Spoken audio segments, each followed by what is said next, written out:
Yes. Okay, good. So, good evening, everybody. It's my pleasure to be here tonight with you guys. We're a long distance today, thanks to Zoom. So, I was telling Rick earlier when we were talking about this program today, it's like how amazing it is that we cannot be on site doing a program like I normally do, where I get a lot of feedback from you guys. So, we're trying to do our best by doing these Zoom meetings, so keep everybody up to date and entertain about good things about birds. So the program tonight is about how much birds have influenced human life.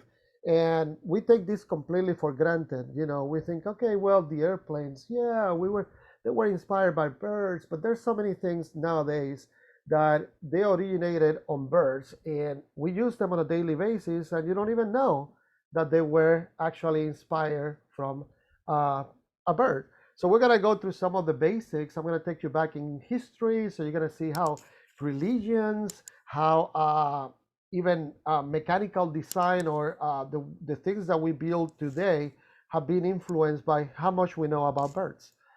So if we go back in time, we can see that some of the pictographs in caves like this one's in Brazil, the top picture right here, what this depicts is actually macaws. You can see the long feathers and the curved beak. These are in caves in Brazil. So obviously there have been a big link between humans and birds for the longest time. And just go outside on a daily basis, especially here living in Florida. If you go out and within the first 10 minutes of being outside, you have not seen a bird, either you had too much to drink the night before or you are blind because birds are pretty much everywhere you look, especially here in Florida. So imagine when we were nomads, we were moving from one place to another, and we will come in contact with all these new species and new things that we could actually either use, harvest, even use their feathers. If you go to South America, is still many tribes still use the feathers from parrots to actually build some of their headdresses and stuff like that. So obviously their influence have been going on from the early times of humankind. If you go down to Easter Island, that's the island that has this big monolith. There used to be a cult. It's called the Birdman cult, where the young guys that were trying to get to be the chief or the leaders of that tribe will actually have to go down a cliff into the water, swim to a closest island, and they have to bring the egg of a sooty tern, and bring it all the way back, swim with the egg in their hands, climb the cliff, and whoever made it up there without breaking the egg, that will become the chief for the next few years until they have another competition. So obviously, if you go on, this goes on and on and on, and we're gonna see how birds have influenced different cultures. Like for example, the Egyptians. When we talk about Horus, Horus was basically the god of the sky, and he had always been depicted as a falcon. And no better way to depict something that lives up to the skies. Probably the fastest bird that we have on Earth in terms of flight speed is the falcon. So the Egyptians actually took on that as part of their icons to depict their gods or the so in the case of the Chinese culture, you can see also the cranes, and the cranes have so many different symbolisms for them. But one of them is actually like eternal love. When we talk about cranes, we know that cranes are paired for life in most cases, and that's the case of sandhill cranes. That's the case of the Sarus cranes. That's the case of these uh, cranes in Southeast Asia. So obviously that symbolizes eternity in a way, and also the big link between couples that stay together for the rest of their lives. But in Christianity, we see the dove. Obviously, it's like the most common symbolic bird or image used of a bird is the dove. But believe it or not, the pelican is what really signifies the sacrifice of Jesus Christ. And it actually, you can see it on that depiction of that illustration. The thing about the pelican is that in times of hunger, they believe that the pelican will pluck all the feathers out and bleed itself to feed the little young pelicans. So that is the image behind or the symbolism of the pelican in the Bible, is how they actually Jesus sacrificed himself for everybody else. But you go into Hinduism, you find the peacocks. Peacocks are like almost like a sacred bird for most people in India, and it's basically it's a gift from the god Indra. Um, Buddhism also uses a peacock, and in their case, it symbolizes overcoming desires and attachment in order to reach the wise feeling or being in a higher state in terms of being wise, being smart. So if you go to other cultures like the American Indians, the bald eagle is a spiritual messenger between the creator and the humans. So every time they will see an eagle flying up in the sky, that was a good omen for them. Their feathers are still considered a symbol of honors, and that's the reason why Native Americans are the only U.S. citizens that can actually have or possess eagle feathers. Obviously, they do it now by means of a permit through the U.S. Fish and Wildlife Services, but they are the only ones that can actually have an eagle feather. Everybody else will have to get an educational permit under an educational facility to be able to have eagle feathers on display. If you go down to Australia, then you find that the owl, for the Aborigines in Australia, it symbolizes wisdom, and that's where we get that idea that an owl symbolizes a smart person or basically wisdom. The kookaburra means, well, if you ever hear a kookaburra calling or singing, it's basically it's like hearing somebody laughing. So it means fun, creativity, and laughter. That is the symbolism of different species of birds through different cultures. But you also see birds in art. So I studied art for many years while in college, and that was one of the things that really was attracted. I felt really attracted to the fact that we have been depicting birds for centuries, and we have seen them in European paintings, in Chinese paintings, and then obviously you have John James Audubon that created the largest collection of birds of North America. And if you guys know the story, it's kind of sad, but they don't look too natural. And that was because of the way that he used to go and actually shoot the birds. They didn't have cameras back then, so he would shoot the birds, bring it to his studio, and then put wires through them and position them in a way that he found that it was natural, and that's how he painted a lot of these birds. Um, but we also see birds as a theme for paintings, carvings, even jewelry. I mean, my wife has a collection of just birds. Maybe because we like birds, but she had macaws, she had mudmods. We got birds from all over, scrub jays. So they had always been a really good source of inspiration for artists in many different ways, even in music. If you know music, Wolfgang Amadeus Mozart, his piano concerto number 17 was actually inspired by the bird that he had as a pet, which happened to be a starling. And starling has really good singers. Most people take them for granted, maybe because they're an invasive species for us here in the United States, but those little guys can actually put up a concert. And that was part of what inspired him to write this piano concerto. If you go and listen to the Beatles, Free as a Bird, Blackbird, Annie Lennox, Little Bird, Three Little Birds by Bob Marley. So birds had always taken a position also in music as part of the influence that birds have on different types of art fields. I can tell you more. If you remember National Geographic, the music theme of National Geographic, da-da-da-da, da-da-da-da, da-da-da-da, da-da-da. Well, that was inspired by the red-winged blackbird. So the first two notes is actually the sound made by the male red-winged blackbird. So we have ballet like the Swan Lake. We have movies like The Birds. We have movies like Polly. All these are movies that have to do with birds. So how can we tell that how can you say birds did not influence humankind? They have influenced us from the beginning, from the early years. If you ever watch Wind Migration or March of the Penguin, amazing documentaries. Now in poetry, we can find, different ways that birds symbolize different things like escaping from reality.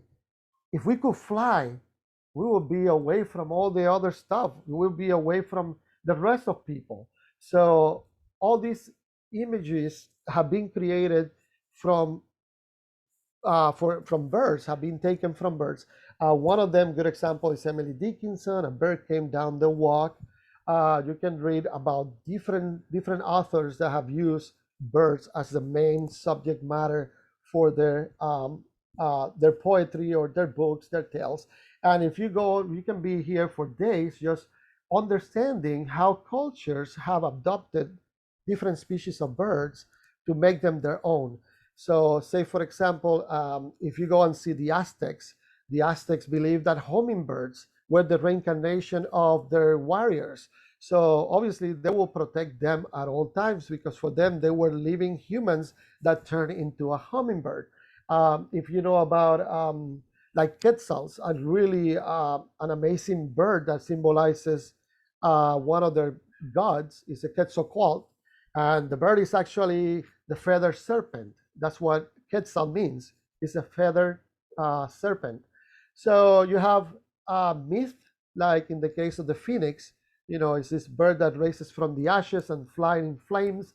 So all these are stories that have been created for centuries. And in the case of Halcyon, she was turned, this lady, her husband died in the ocean, so she kept looking for him and looking for him, and finally she was transformed into a kingfisher, so she could be out in the water at all times.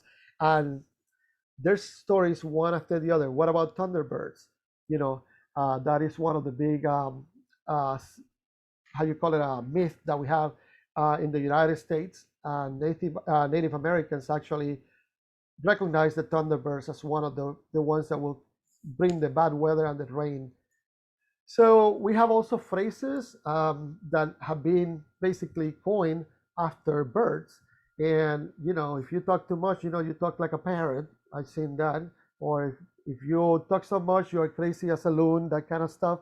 So all these analogies that we have created over the time, oh, this person is a bird brain. Well, that is kind of an insult because birds are really smart. And if you think about it, some of the smartest animals that we have are actually either the crows or the parrots. So I live with 4 macaws, 1 cockatoo, and 1 African gray.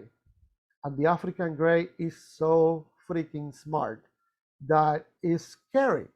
She had learned so many things, uh, just talks like me. So my wife sometimes thinks that I'm the person talking to her, and it happens to be this bird. So, I get in trouble from time to time because of that. When you talk about words that were originated from birds, the dog Cocker Spaniel.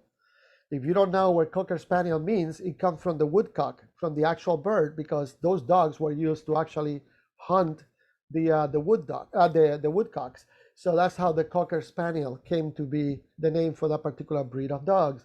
A cockpit, like we call it inside an airplane, the real symbolism behind that and why this name came to be is because it resembled a cockfighting ring. And if you ever been, I'm a pilot.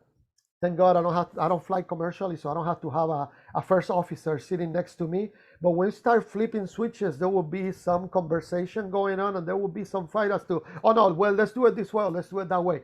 That's what coined the word cockpit. So interesting. Crestfallen, crest of the beaten rooster.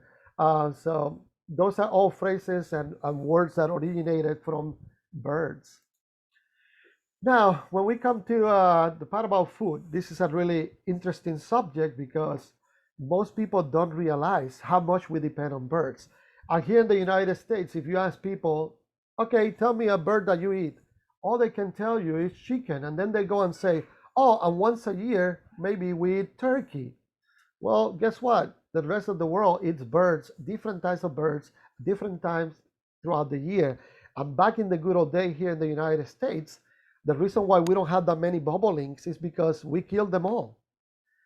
Europe was going through a really bad times, and bobolinks became a meal that we will even take, dry them out, and send them out to Europe.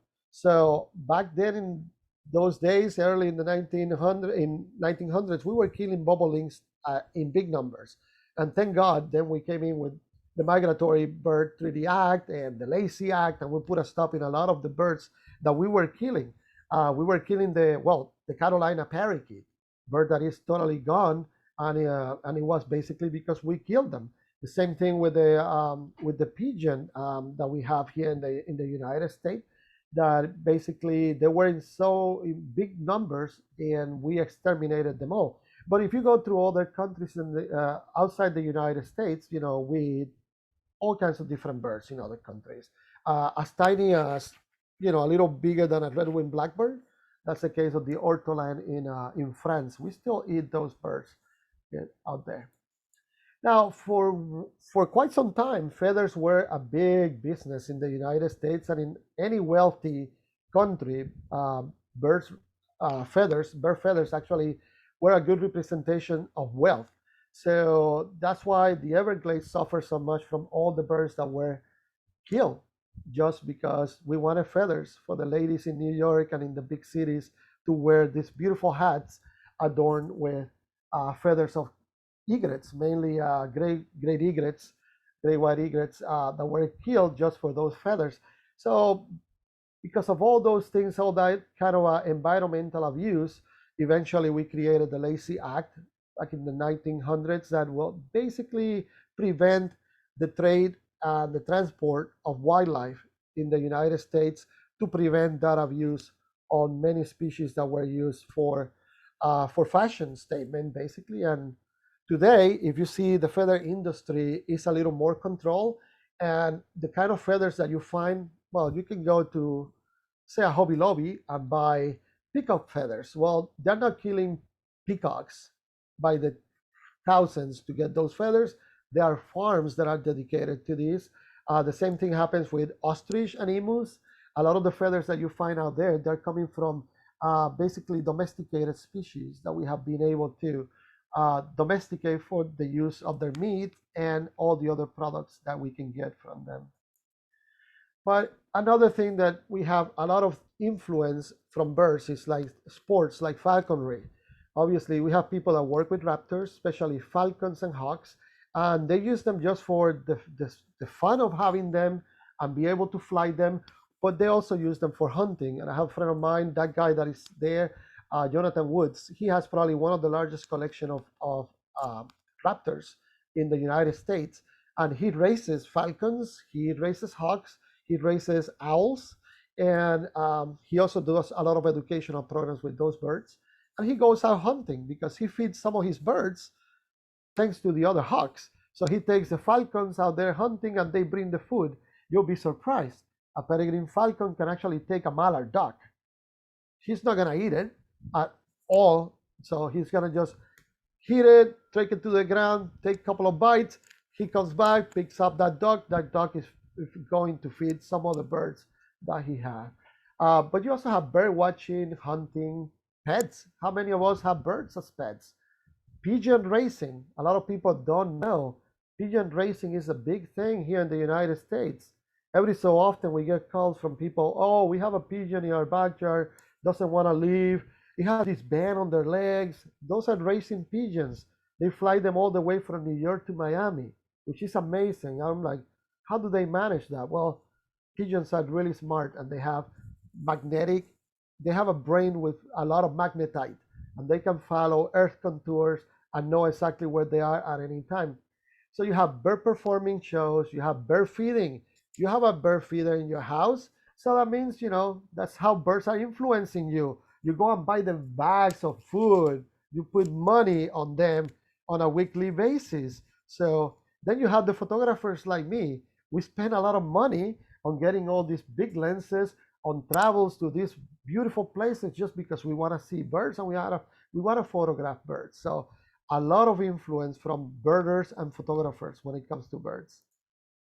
Now, if you go around the world, you're gonna find that they I don't know if there's a country out there that doesn't have a bird in their coin, one way or the other.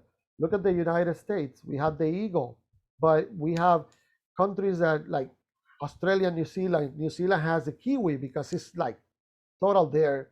The iconic bird in New Zealand is the kiwi.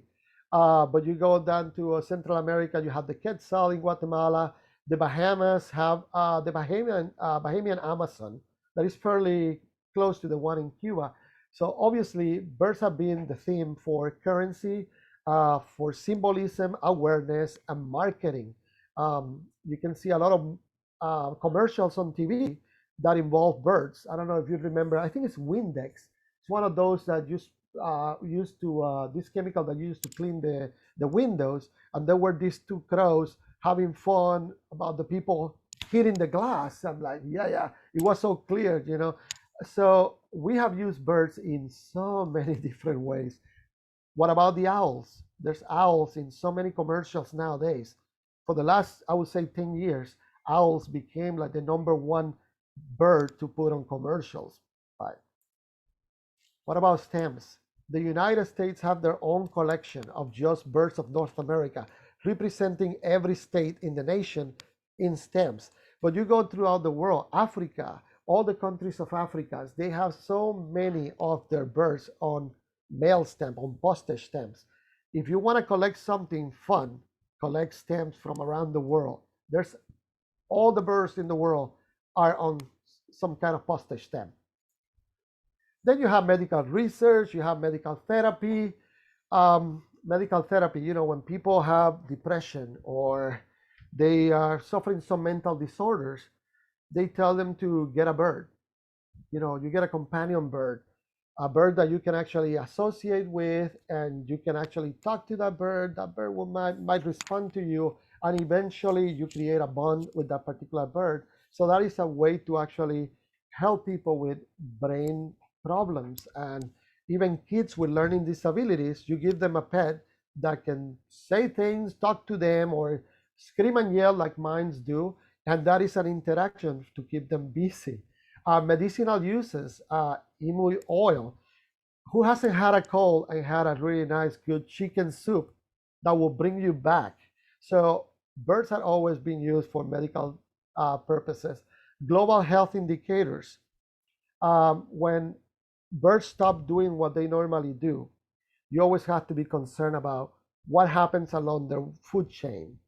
So in the case, for example, of the red nuts, you know, if the red nuts are not stopping over in those particular areas on the eastern coast that they normally stop during migration, that means that their food source have changed. We have modified something that is making them go someplace else. So as global health indicators, birds are probably one of the top. They say that number one usually is amphibians, because when it has to do with water quality, amphibians are the first one to disappear. So if the amphibians disappear, the birds that eat those amphibians are also going to disappear. So there it goes. That's your second clue that something is wrong with the water. They're also good for weather forecast. If you tell me, you know, there might be hurricanes coming up this way, I go on out, I go outside, and in Central Florida, I find a frigate bird flying. I can tell you for sure that hurricane is coming our way, because that's the only reason for that frigate bird to be so far inland. So they have been used as weather forecasters for many years. Cognitive research. Parrots are super smart. They learn to count. They can recognize different colors. So we do a lot of learning research by using birds. Behavioral biology, navigation, migration. How do we learn how migration works, and how can we use that to our advantage? In the military, I don't know if you guys know the story of Cherami. Cherami is that pigeon that you see, that picture there.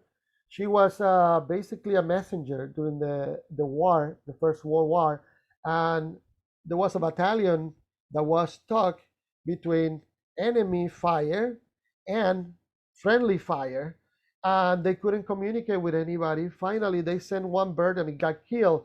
Send the second bird with a message, hey, stop shooting because you're gonna get us all killed. And the second bird was shot. Finally, they sent Cherami as their last option, and Cherami got hit by enemy fire, was injured, but continued to fly all the way 25 miles to bring the message of where they were located. So out of the 550 soldiers, only 153 made it alive thanks to this bird, because she was able to relay the message to the commanders to stop shooting. Birds are used in fishing. Believe it or not, I'll show you a video later on. They are using for hunting. So in the case of the raptors, the birds of prey that I use to hunt other birds. And we're going to see how they're still being used by different cultures throughout the world in just a few minutes. There you go.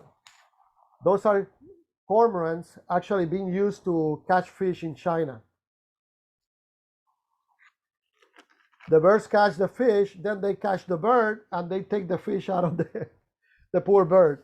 In exchange, they get, you know, a smaller fish that they can swallow. So yeah, so that's so from time to time they get their little fish, so they keep on catching fish. Pretty impressive that a golden eagle can take a fox like that. But anyway, here we go. Design. A lot of the stuff that we have nowadays were actually inspired by birds. And just one example, that roof over here is actually built like the bones on birds are. Bones are not hollow like people think, oh, they're empty inside. No, bones actually have a lot of little struts that connect the top section with the bottom section, or the inside and the outside of the bones are connected by little pieces of bone in between.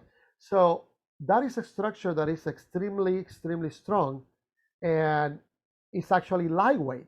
So a lot of roofs are being designed that way to actually create a surface that is long lasting, but at the same time is not as heavy as conventional roofs.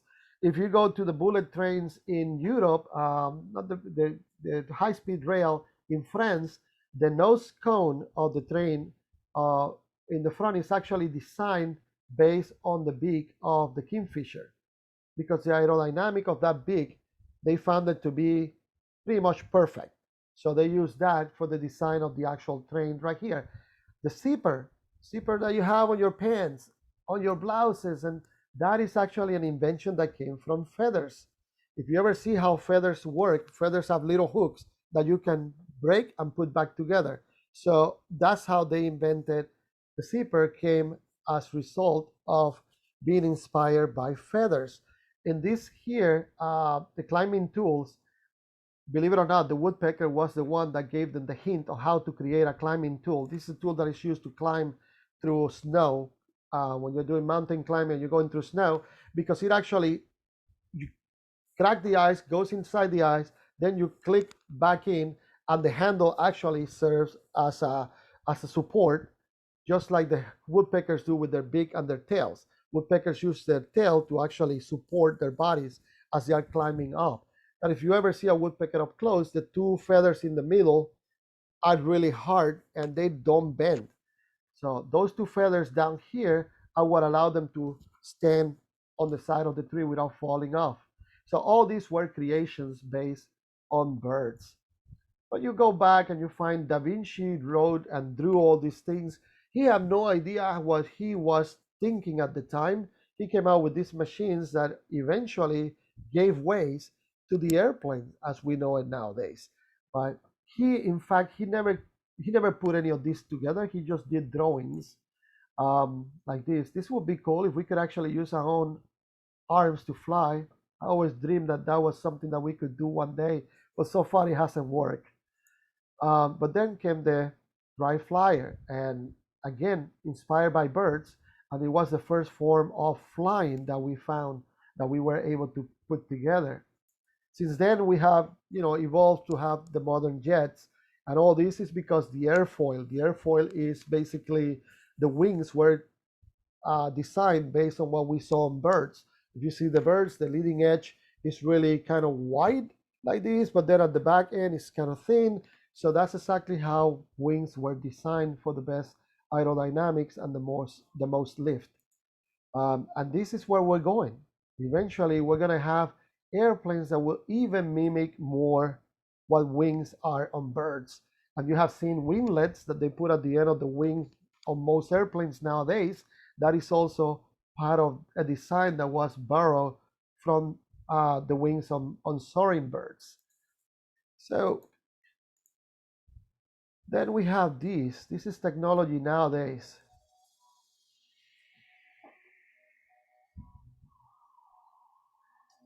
That's a mechanical bird.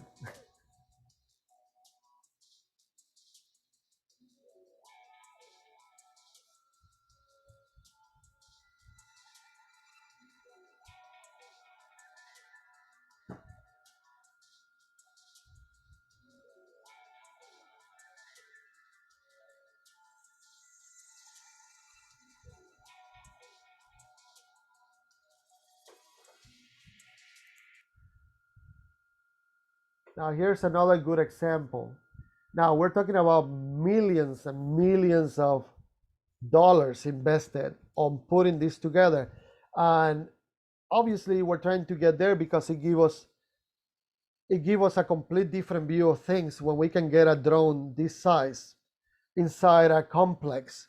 If you know the story of Osama bin Laden, that little hummingbird was sent inside the complex where he was, and that's how they knew exactly where he was located, what area needed to be uh, struck by the missile. So all this technology based on birds. So if you saw the one before, we're trying to mimic something that flies like a bird. You spend $20,000 on getting that done. This one, they probably spend billions of dollars in the process of getting this to work the way that the military needs it. And so these size drones are being developed nowadays um, for the military to be able to go and check places before they actually hit them hard with heavy artillery. So all that you have seen so far are things that have been inspired by birds. And to think that birds do not influence what we do on a daily basis is really naive from us, because even the avian flu, I mean, think about it, how the avian flu moved all the way from Asia to the United States, came through the north side. That's because birds migrate, birds move from one place to the other. So when they carry these viruses, they come with them, and they're the ones that bring it to us, and eventually they're the ones that give us the solution to on how to fix it. So birds are really important, and they have shaped the world since the beginning of the beginning. So I hope you guys enjoy this program, and let's go and open for some questions.